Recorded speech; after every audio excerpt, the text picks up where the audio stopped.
Firstly, I know you don't, you're not a dog in this fight, so to speak, but how do you see the vote unfolding today? Well, I think it's about time the Liberal Party showed some courage and some common sense, and to do that what they need to do is put the nation first and stop putting their own political careers before the nation. And the only result that needs to come out today is a result that Malcolm Turnbull will be the leader of the Liberal Party.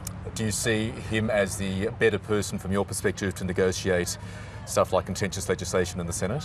I think absolutely, and I think Malcolm Turnbull, he's a gentleman, he's a statesman, he looks the part, he plays the part, and I think it's about time he had his turn. I honestly believe that's the best way for the nation to go forward, is to have Malcolm Turnbull leading it. Okay, and why not continue with Tony Abbott? I think Tony Abbott, well, first of all, he's lied. There's no doubt about that. He doesn't have that charisma about him. He's just very difficult to deal with. Between him and Eric Abbott is another one. He needs to go as well.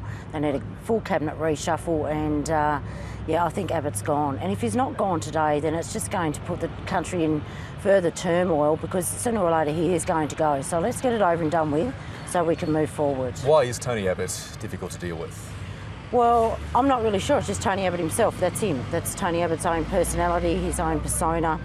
And I just don't think he's the right man for the job. I never did from day one. I don't believe he has the leadership qualities required to lead the country.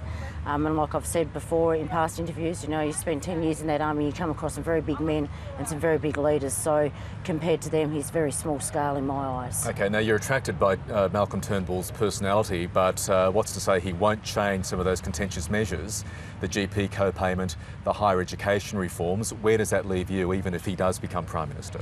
I think that they've had enough backlash from the community over those higher education reforms and over the GP co-payment to come to some common sense once again and get on with the job and leave them alone.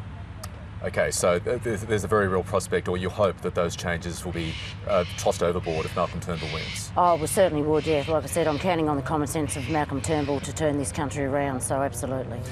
Now, if there was to be a change today, tomorrow, next week, in the next month, it would again be yet another manifestation of this revolving door of Australian politics, not just here in Canberra, but in New South Wales, the Northern Territory. What does this say to you about where Australian politics is at the moment, Jackie Lambie?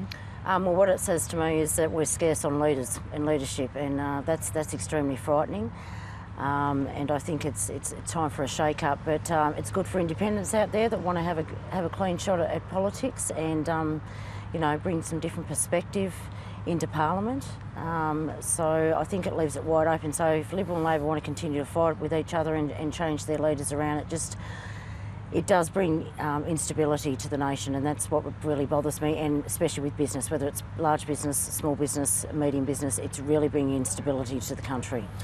If Tony Abbott survives this leadership spill and governs for another day and a few more weeks, a few more months, he's already promised to be more collegiate, more consultative with his party. Would you expect that when it comes to his dealings with the Senate? No, I don't. And even with Mal Brough coming out the other day with our defence pay and how effectively what Tony Abbott's done is he stole from our Defence Force personnel. If that man had any morals whatsoever, he would have turned that around. He would have done that last week. But he is still, I just don't see he's not going to change his ways. I just don't believe you can teach an old dog new tricks, and you're not going to teach Tony Abbott anything. Okay, we'll see how it goes this morning. Jackie Lambie, thank you very much for your time.